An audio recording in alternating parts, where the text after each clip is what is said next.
Bonjour et bienvenue sur Entre Terre et Ciel podcast, le podcast spirituel qui s'adresse à vous qui avez besoin de vous ancrer dans votre vie quotidienne et de développer votre conscience.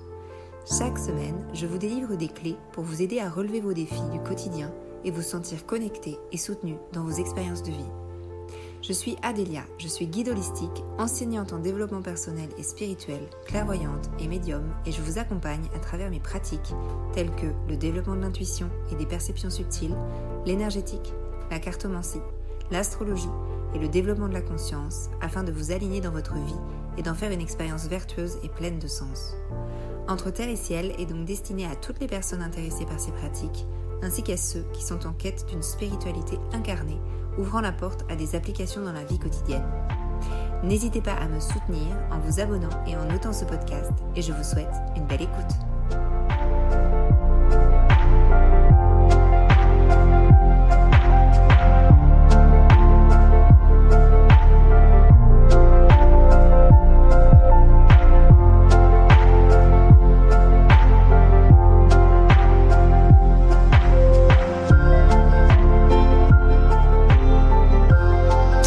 Bonjour tout le monde et bienvenue dans ce 46e épisode de Entre Terre et Ciel podcast. J'espère que vous allez bien. Et aujourd'hui, je vais vous parler un petit peu de protection énergétique. Parce que j'en entends beaucoup parler en ce moment. Et d'énergie, bien évidemment, puisque je passe mon temps à vous parler de ça. Mais je vais vous parler vraiment de l'ordre de la protection énergétique par rapport à tout, en fait, par rapport aux autres personnes, par rapport à son lieu de vie, par rapport à ce que vous allez traverser dans vos vies, etc. Du coup, il y a beaucoup de choses qui circulent au niveau de l'énergétique, au niveau de ce qui est de l'ordre de la protection, qu'il faut se protéger, pour ne pas être atteint de certaines choses qui peuvent être de l'ordre de les énergies des autres, tout simplement. Mais ça peut être aussi des énergies des défunts, des âmes, des entités, etc., etc. Je vais essayer de structurer mon propos comme d'habitude pour que vous puissiez comprendre mon point de vue. Et on est bien d'accord que ce que je vais vous partager aujourd'hui, ce n'est que mon point de vue, puisque nous avons tous des points de vue différents. Donc c'est une vérité, entre guillemets. Et il y a plein de vérités différentes en fonction de la manière dont on vous raisonnez. Donc la première question en fait à laquelle je vais répondre, c'est est-ce qu'il faut se protéger énergétiquement ? Alors, ma réponse va être non. Mais en fait, ça va dépendre. Parce que la protection énergétique, en fait, c'est quelque chose que vous incarnez normalement dans votre structure énergétique. Donc, c'est-à-dire que c'est pas quelque chose que vous avez besoin de faire. C'est pas, normalement, quand vous êtes structuré énergétiquement avec déjà une structure d'enracinement, une structure, on va dire, énergétique alignée, vous n'avez pas besoin de vous protéger. Tout autant, pour la plupart des êtres humains, c'est pas forcément le cas. La structuration n'a pas forcément trouvé ses propres limites et surtout, elle n'est pas forcément structurée, enracinée. Et énergétiquement, il peut y avoir des failles, entre guillemets. Mais c'est votre structuration énergétique qui fait ça.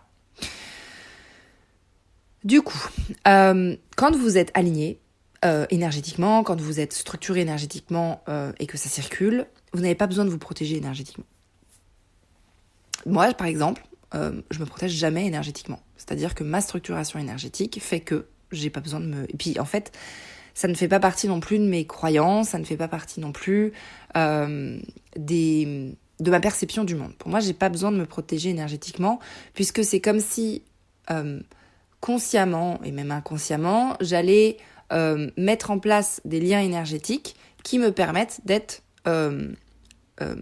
protégée, entre guillemets. Du coup,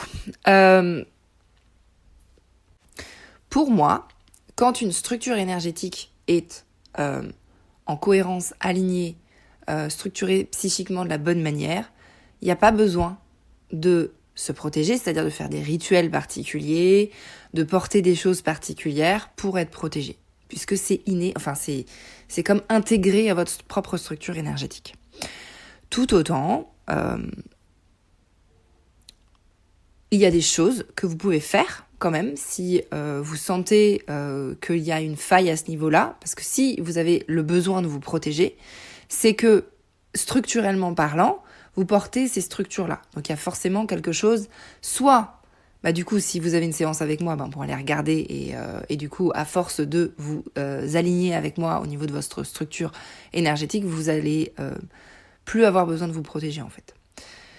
Mais des fois, c'est pas en une séance que ça se fait. C'est à force de travailler sur vous que vous allez en fait intégrer ces choses-là dans votre structure et que du coup vous n'allez plus avoir besoin par exemple de porter des pierres particulières, de faire des rituels particuliers ou ce genre de choses.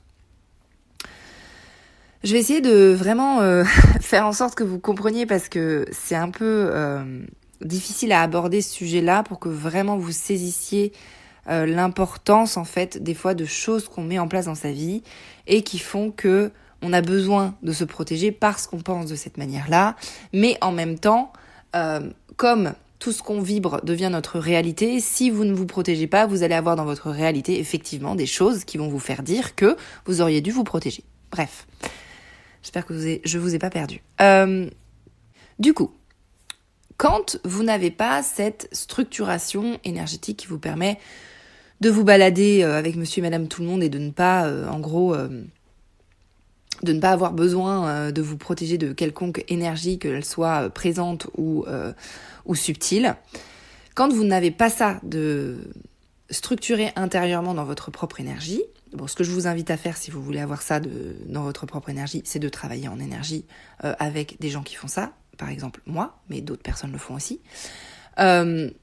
Je ferme la parenthèse. Et du coup, si vous n'avez pas ça, effectivement, il y a des choses que vous pouvez mettre en place qui vont vous aider en fait à intégrer le fait et à avoir des manipulations rituelles entre guillemets énergétiques qui vont vous permettre de vous protéger. C'est pour ça d'ailleurs, dans le prochain livre que j'ai écrit, vous aurez tout un tas d'astuces qui sort à la rentrée.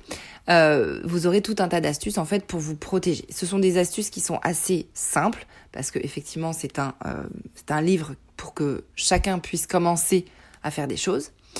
Mais ce qui est important que vous saisissiez là-dedans, c'est que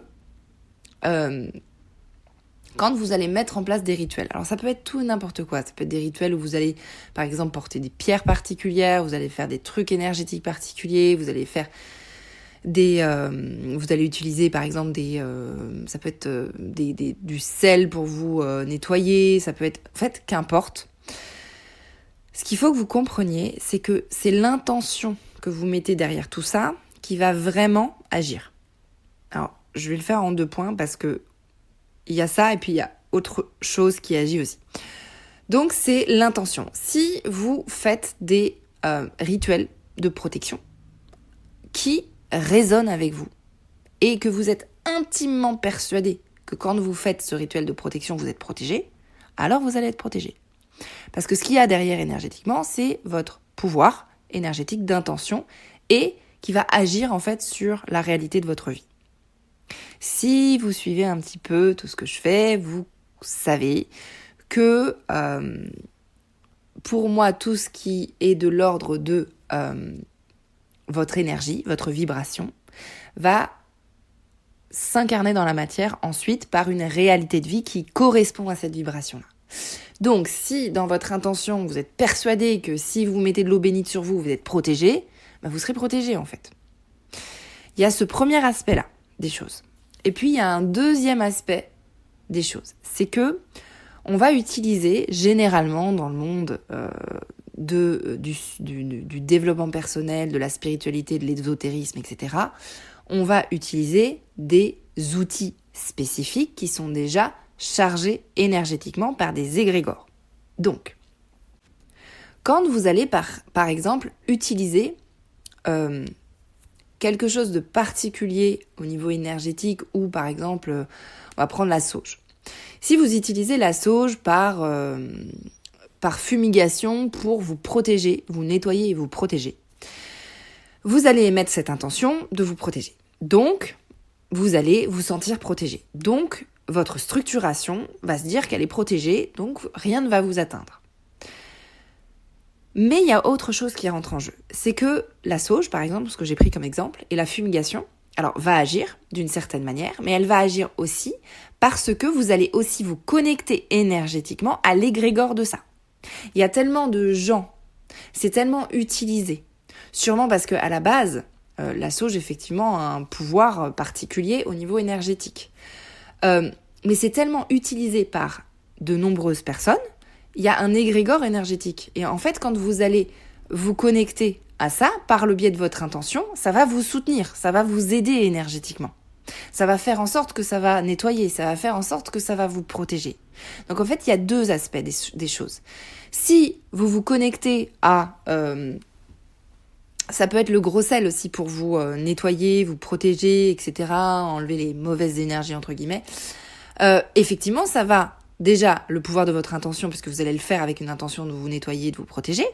Et en plus, eh bien, il y a l'égrégore de tout ça, énergétique, à laquelle vous allez vous relier pour pouvoir justement avoir ça dans votre structuration. Donc ça fonctionne à deux niveaux. Si vous nettoyez un lieu de vie, donc là on va passer par exemple au nettoyage. Donc vous nettoyez votre lieu de vie, vous vous sentez pas très bien dans votre maison, vous sentez que y a plein de choses qui énergétiquement sont lourdes, etc. Bon, déjà premièrement, faites juste le ménage. Juste le ménage, le fait de nettoyer la matière, nettoie l'énergie. De toute façon, puisque tout est intrinsèquement lié. C'est-à-dire que, en fait, dans la vie incarnée, vous avez la trame de l'incarnation, puis vous avez plein de trames invisibles. Et quand on agit sur la trame de l'incarnation, sur la trame de la matière, on va agir sur les autres trames énergétiques qui sont derrière. Comme des structurations, des géométries, si vous voulez, appelez-le comme vous voulez, des structurations qui sont au niveau du subtil. Vous allez agir dessus, puisque, comme vous avez compris, vous êtes des êtres énergétiques qui avez une expérience incarnée. Donc votre énergie va s'incarner dans la matière. Et la matière, vous pouvez aussi passer par la matière pour changer l'énergétique. Donc ça passe par les deux, puisque on est les deux. Donc, déjà, nettoyez juste votre maison, c'est-à-dire en gros ranger, faire le ménage, etc. Déjà, ça, c'est une première action énergétique dans votre lieu de vie. Et vous n'allez pas vous sentir pareil quand vous avez fait le ménage dans votre maison. Ensuite, imaginons, vous mettez des huiles essentielles, vous faites de la fumigation de sauge, ou de thym, ou de romarin, ou de ce que vous voulez en fait, parce que toutes les plantes un peu aromatiques sont chargées de toute manière. Vous allez aussi nettoyer votre lieu de vie d'une manière énergétique, mais aussi par le biais de votre intention, puisque vous allez plonger dans cette intention de nettoyer l'énergie. Maintenant que vous avez nettoyé la matière, en gros, vous nettoyez l'énergie de la maison. Eh bien, du coup, ça va forcément marcher puisque votre intention est derrière. Et puis, vous allez vous relier aussi à tout un nombre de rituels qui est, en gros, calé sur des égrégores, qui est calé sur de l'énergétique. Imaginons, vous appelez un archange. Alors là, c'est encore plus puissant puisque, effectivement, c'est une énergie dans le subtil qui est très puissante pour nettoyer aussi. Il y a votre intention et il y a le fait de se relier énergétiquement à cet égrégore énergétique, à cette source d'énergie. La sauge a une source d'énergie aussi. J'ai pu voir par exemple que certaines personnes disent que ça sert à rien de faire ça, mais en fait ça va dépendre. Si dans votre structuration c'est hyper important pour vous de faire ça, mais ça va super bien marcher, donc continuez. Et si ça vous plaît, que ça vous fait plaisir, mais go, allons-y. Il faut que ça soit quelque chose qui résonne avec vous. Si vous avez l'impression de vraiment nettoyer profondément votre lieu de vie avec ça, ben ça va marcher en fait. Vous allez profondément nettoyer votre lieu de vie avec ça. Après, tout est énergie. Donc ça veut dire que si vous avez par exemple une maison, je vais parler des maisons parce que c'est assez intéressant. Une maison où vous avez beau nettoyer des choses avec des choses qui d'habitude marchent, vous avez beau nettoyer, vous continuez à ressentir cette énergie lourde. Là, peut-être qu'il faut aller un peu plus haut en énergie pour nettoyer le lieu de vie. C'est-à-dire que les énergies que on émane en tant qu'être humain, mais aussi dans les mondes subtils, en fait, elles sont chargées, ces énergies-là. Et surtout, elles sont chargées d'émotionnel. elles sont chargées, c'est quasiment tout le temps de l'émotionnel, et cet émotionnel va être dans l'air, et puis il va s'accrocher en fait aux structures. Donc ça peut être aux meubles, ça peut être aux murs. En fait, c'est la résonance énergétique de ce qui a été vécu qui est captée par la matière. Quand c'est que dans l'air, que par exemple il y a eu une scène de ménage au sein de votre salon ou de votre chambre à coucher, et que vous allez nettoyer énergétiquement, il se peut que ça ne se soit pas incarné directement dans la matière, donc ça suffit en fait. Ça suffit de faire juste de la sauge ou une bougie ou ce que vous voulez en fait, ou un rituel ou une prière ou quelconque truc que vous faites qui marche pour vous, qui est relié à votre intention et aux égrégores énergétiques qui vous aident. Du coup, soit vous allez le faire et du coup ça va passer, mais si par exemple c'est une maison dans laquelle vous habitez et que vous avez emménagé dans une nouvelle maison, vous savez pas trop ce qui s'est passé avant, mais vous sentez qu'il y a eu en fait des énergies, dans les murs, il y a des énergies, vous vous sentez pas forcément bien, vous dormez pas forcément bien, etc., etc.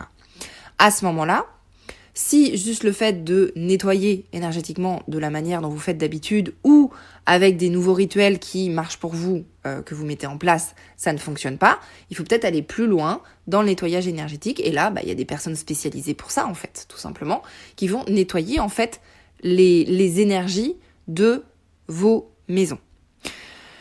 Parce que, en fait, ce qui va être imprégné dans vos maisons, c'est imprégné dans les murs, c'est imprégné dans la pièce, c'est imprégné en fait, et c'est l'énergie de la matière qui va vibrer ça, puisqu'elle l'a comme absorbé en fait dans la matière. Et donc du coup, effectivement, des fois la simple sauge ne suffit pas. Il faut des personnes spécialisées là-dedans qui vont vous nettoyer vos lieux de vie. Donc vraiment, je répète, mais en fait, le simple fait de nettoyer juste, de faire le ménage, de nettoyer des vêtements, si vous achetez des vêtements en seconde main, tout ça, en fait, tous ces simples trucs, de nettoyer la matière, ça nettoie l'énergie, en fait, puisque tout est intrinsèquement lié. Ensuite, il y a effectivement le pouvoir de votre intention, c'est-à-dire si vous n'avez aucun doute que quand vous faites certaines choses, ça nettoiera. Et ensuite, il y a ce à quoi vous vous reliez qui va vous soutenir en fait en énergie pour vous aider à ça. Pour vous amener peut-être l'énergie que structurellement parlant, vous n'avez pas parce que vous n'êtes pas apte, vous n'êtes pas dans cette structuration énergétique-là. Et c'est d'ailleurs pour ça qu'il y a beaucoup de médiums, de personnes qui nettoient les lieux, qui se branchent à des énergies très élevées pour pouvoir être accompagné et soutenu en énergie pour faire le travail énergétique qu'un être humain, parfois, n'est pas forcément capable de faire. Du coup, je vais rester un peu sur les lieux de vie avant de repasser sur la protection, etc. La protection de soi. Dans les lieux de vie, en fait, alors surtout si vous avez, des reliances particulières au monde subtil et que vous arrivez à capter les informations, du coup vous allez vite le sentir quand vous êtes dans un lieu et que vous ressentez un peu les énergies qui sont emmagasinées dans le lieu. Par exemple, moi, quand j'ai acheté ma maison, quand j'ai visité ma maison, j'ai ressenti en fait tout ce qui s'était passé dans le lieu de vie et les énergies étaient très très lourdes au niveau du lieu de vie. Et du coup, j'ai ressenti tout ce qui se passait, je voyais bien la configuration familiale dans laquelle étaient les gens qui habitaient ce lieu, j'ai vu des nombreuses disputes, ressenti en fait les états émotionnels aussi. Et ça, quand bien même je suis structurée d'une manière où je n'ai pas besoin de protection, on va dire que je le ressens et je le vis. Le problème, c'est que dans une famille... et la configuration familiale d'ailleurs de la famille qui habitait avant dans mon lieu de vie est la même que la mienne, donc c'est-à-dire un couple avec un enfant, avec un fils. Et donc du coup le problème c'est que quand on va habiter ce lieu de vie-là, sans s'en rendre compte, si l'énergie n'est pas forcément très déployante, on va dire, c'est qu'elle est pas très, elle est plutôt lourde en fait, elle n'est pas très légère. Du coup, il est possible que chacun des protagonistes revive les scènes en fait qui s'y sont déroulées. C'est pour ça que c'est des fois important, juste, quand bien même vous ne ressentez pas, des fois de juste nettoyer, ou même de faire venir quelqu'un qui va nettoyer votre maison en fait, tout simplement. Et puis comme ça au moins, vous êtes sûr qu'il n'y aura pas de problème et que tout va bien. Donc moi je l'ai fait par moi-même, mais comme je ne suis pas spécialisée non plus, j'ai fait intervenir 2 personnes pour que les énergies en fait soient nettoyées tout simplement. Et puis la première chose déjà qu'on a fait, c'est de nettoyer, faire le ménage en fait, mais à fond. C'est-à-dire et puis on a fait ça en famille, d'une manière joyeuse, c'est-à-dire que du coup on investit énergétiquement avec nos propres énergies. Il y avait tout le monde, il y avait ma sœur, ma mère, les neveux, les nièces, bref, tout le monde qui nettoie la maison. Et du coup, ça permet d'incorporer déjà une autre vibration dans l'espace énergétique du lieu de vie. Donc ça, c'est la première chose déjà à faire. Et ensuite, effectivement, tous les rituels possibles que vous connaissez, moi je l'ai fait, mais du coup, il y a aussi ma mère qui l'a fait, j'ai aussi, il y a 2 autres personnes qui ont énergétiquement travaillé sur le lieu. Et d'ailleurs, cette maison, c'est assez rigolo parce que j'avais mon groupe, parce que ça tombait à la même époque, c'était l'été dernier, donc j'avais mon groupe où je faisais ma formation pour développer ses capacités subtiles. Du coup, je les ai fait rentrer dans la maison, parce que c'était justement très très intéressant. On l'avait pas encore nettoyé. Et donc du coup, ce qui était super intéressant, c'est qu'elles ont réussi à voir et capter tout ce qui s'était passé, plein de choses qui s'étaient passées, les énergies dans la maison, etc. Donc c'était assez intéressant de faire un exercice grandeur nature. Alors il n'y a que ça, il y a plein d'exercices mis à la suite les uns des autres justement pour développer ses capacités subtiles, et ça faisait partie d'un des exercices. Donc voilà, c'était très bien de pouvoir faire ça. Donc ça, c'était pour les lieux de vie. Alors je vais vous donner quelques petites astuces. Si vous êtes dans un lieu de vie, vous commencez à avoir des disputes avec votre famille, vos conjoints, vos enfants, que énergétiquement ça commence à tourner en rond, que vous sentez que c'est lourd, que vous avez du mal à dormir, tout ça, il y a peut-être besoin d'un petit nettoyage, mais ça peut être aussi ranger votre maison, nettoyer votre maison, faire un grand ménage de printemps. Toutes ces choses-là aussi qui peuvent vraiment avoir un impact puissant sur la manière dont vous allez vous sentir dans votre lieu. Et ce qu'il ne faut pas oublier aussi, c'est que vous êtes un être humain et vous passez par des états émotionnels divers et variés, et votre famille aussi. Et du coup, ces états émotionnels vont aussi alourdir, entre guillemets, l'énergie de la maison. Donc, n'hésitez pas à nettoyer de temps en temps aussi votre lieu, juste par une intention, par une visualisation, par tout ce qui marche pour vous en fait. Et aussi, bien évidemment, par le fait de nettoyer la matière. Donc ça va aider tout le monde en fait. Ça va aider aussi à ce que vous ne recaptiez pas ce qui est dans l'air, ou dans les meubles, ou dans les structures de votre maison. Et ça va vous aider aussi à repartir sur de la nouvelle énergie. Donc ça, c'est pour les lieux de vie. Ensuite, en tant que vous, personne. La manière dont vous allez vous structurer. Alors là, je vais vraiment parler de choses du type monsieur et madame tout le monde qui ont une vie, qui ont des gens autour. Pas forcément si vous êtes dans le travail énergétique ou si vous êtes en train de travailler avec si vous êtes médium ou voyant ou ce chose-là. Là, je vais parler vraiment de personnes qui ont des métiers qui ne sont pas dans les mondes subtils. Donc, généralement, vous n'avez pas besoin de vous protéger particulièrement. Sauf si votre structuration a une faille énergétique là-dedans. Et pour la plupart des êtres humains, il y a des failles énergétiques au niveau émotionnel, au niveau structuration, au niveau de la manière dont vous êtes avec le monde et avec les autres. C'est pour ça des fois qu'on va ressentir énormément les émotions des autres, les attaques entre guillemets des autres, et que ça va nous impacter énormément. Des fois, c'est parce que en fait, nos sphères émotionnelles, énergétiques, tout ça, ne sont pas placées d'une manière équilibrée, et que du coup, on n'arrive pas à s'équilibrer avec le monde. Donc, ça peut venir de là. Donc, je vous inviterai à venir travailler votre structuration énergétique, parce que vous pouvez vous protéger ad vitam, toute votre vie, mais c'est quand même plus simple d'aller vous aligner énergétiquement. En plus, ça va solutionner plein de choses dans votre vie, plutôt que d'essayer de passer son temps à vous protéger de l'énergie des autres.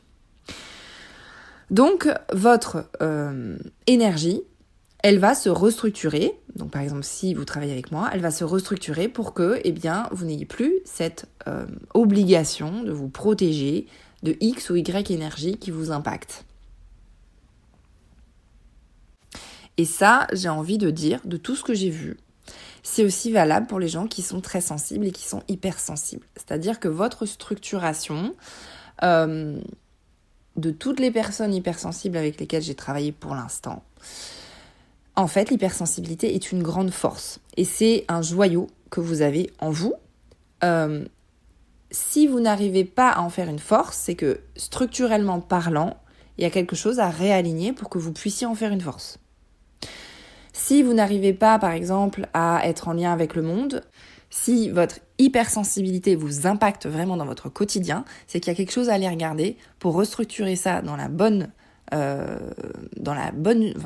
justesse, j'ai envie de dire, pour vous, pour que ça puisse devenir quelque chose sur lequel vous vous appuyez, en fait. Et ça, c'est possible.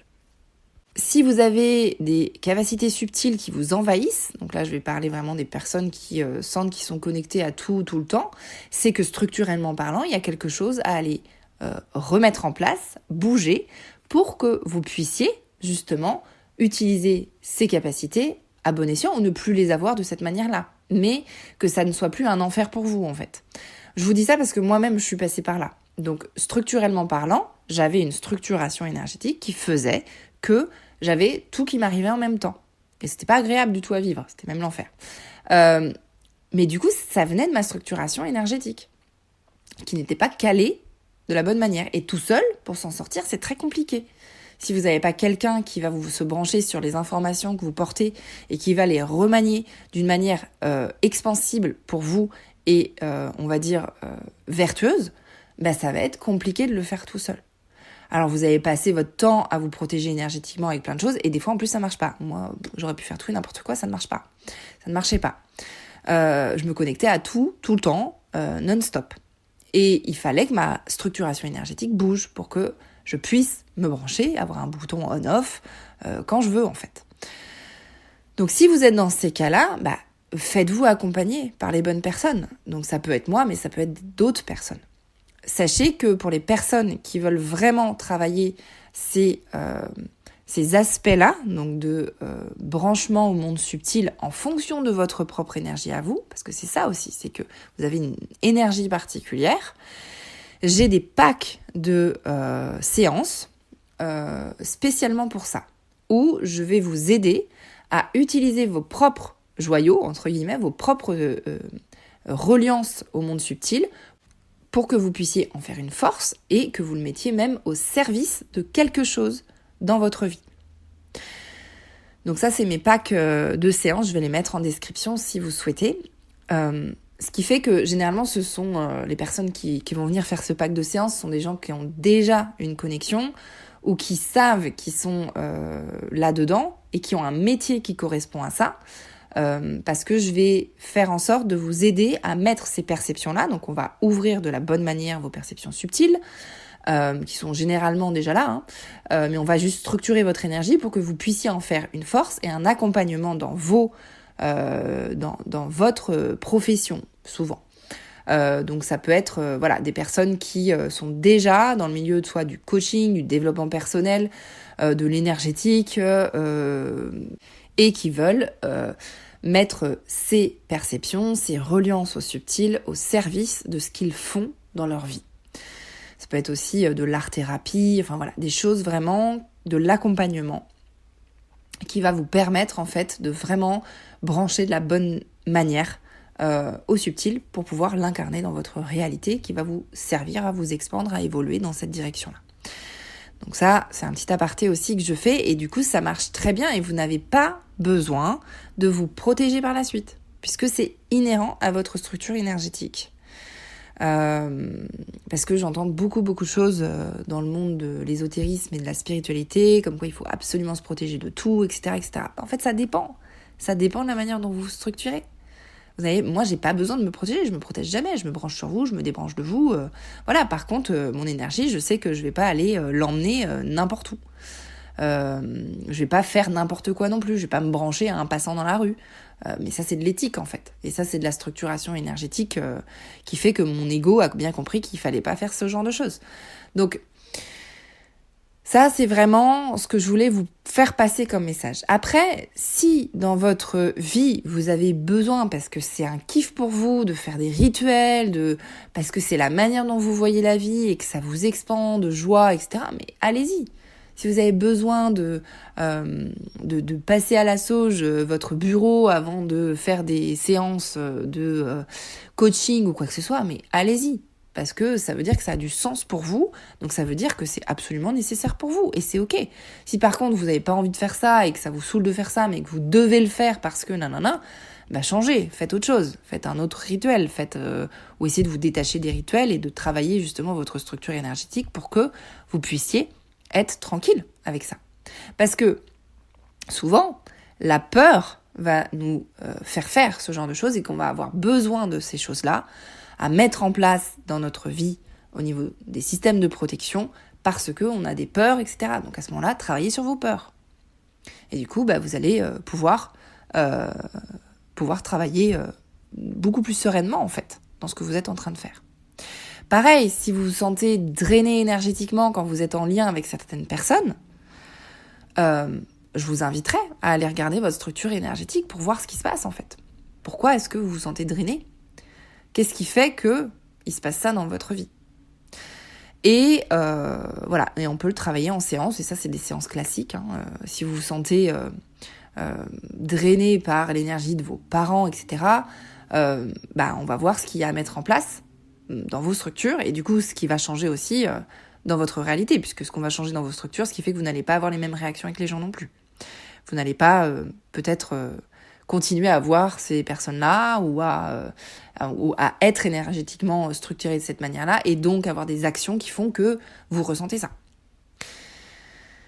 Voilà ce que je voulais vous dire pour aujourd'hui. C'est un épisode qui est assez dense parce que je parle de choses dont je parle pas d'habitude.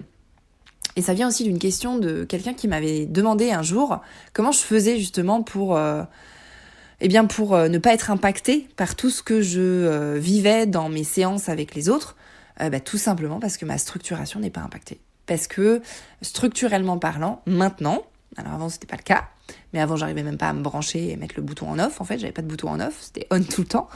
Mais maintenant ma structuration, elle est solide, elle est enracinée et elle est connectée. Et du coup, j'ai pas besoin de mettre en place quoi que ce soit, de bouclier, de je sais pas quoi, j'ai pas besoin en fait. Je me branche, je me débranche, et je fonctionne aussi avec l'énergie de la personne. C'est-à-dire que je vais fonctionner avec ce qui va vivre en moi, avec mes intuitions, avec mes perceptions, ce qui fait que je ne vais pas aller contre l'énergie. Parce que si on commence à défoncer des énergies, là oui, effectivement, vous allez peut-être avoir un revers de médaille énergétique quelque part. Mais je fonctionne main dans la main avec l'énergie, je ne vais pas fonctionner contre.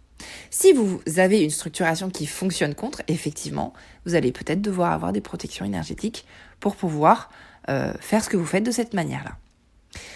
C'est un monde très complexe, l'énergétique, et en même temps très simple. Mais du coup, quand vous fonctionnez main dans la main avec l'énergie, vous n'avez pas besoin de toutes ces structurations-là. Après, là, je parle pas de médiums qui vont aller nettoyer des entités, tout ça. Moi, c'est pas mon job. Je fais pas ça. Mais quand bien même je faisais du contact défunt, je me suis jamais vraiment protégée. Mais c'est pas ma catégorie de... Je l'ai fait juste pour savoir si j'aimais ça. C'est intéressant, mais c'est pas ce que je préfère. Donc c'est pas ce que je vais faire dans ma vie et c'est pas ce qui m'élève dans ma vie. Mais il y a des personnes qui, c'est leur chemin, c'est leur désir, c'est ce qu'ils ont envie d'incarner dans cette vie et c'est génial. Et c'est leur chemin d'évolution. Et donc du coup, peut-être que là, il y a besoin de protection puisque moi, c'est pas mon monde. Donc moi, j'ai tendance à penser que quand on a une énergie, plus notre énergie structurelle est puissante, moins on a besoin de protection puisqu'en fait, on est déjà incarné, on incarne déjà cette structuration énergétique très puissante. Les très grands médiums qui vont nettoyer des lieux ou des âmes ou vraiment agir sur les entités, parfois n'ont pas besoin de se protéger structurellement parlant, puisque structurellement parlant, ils incarnent déjà cette vibration-là, qui est une vibration qui doit être très haute. Mais c'est aussi parce qu'ils en sont passés par tout un tas de trucs pour se structurer de cette manière-là. Après, il y a des médiums qui vont avoir besoin de ça, mais comme vous l'avez compris, ça dépend de notre structuration énergétique et de nos croyances. Et nos croyances vont être reflétées sur notre structuration énergétique et du coup sur notre réalité aussi qu'on va traverser. Bref, je m'arrête là parce que je commence à aller trop loin. J'espère que cet épisode vous a plu. Je vous invite bien évidemment à laisser 5 étoiles et un avis sur la plateforme sur laquelle vous écoutez ce podcast. Ça aide énormément à ce que les autres puissent voir ce podcast, l'écouter. C'est plein de ressources que je vous donne gratuitement et qui, j'espère, vous plaisent. Je vous dis à la semaine prochaine avec un nouvel épisode de Entre Terre et Ciel.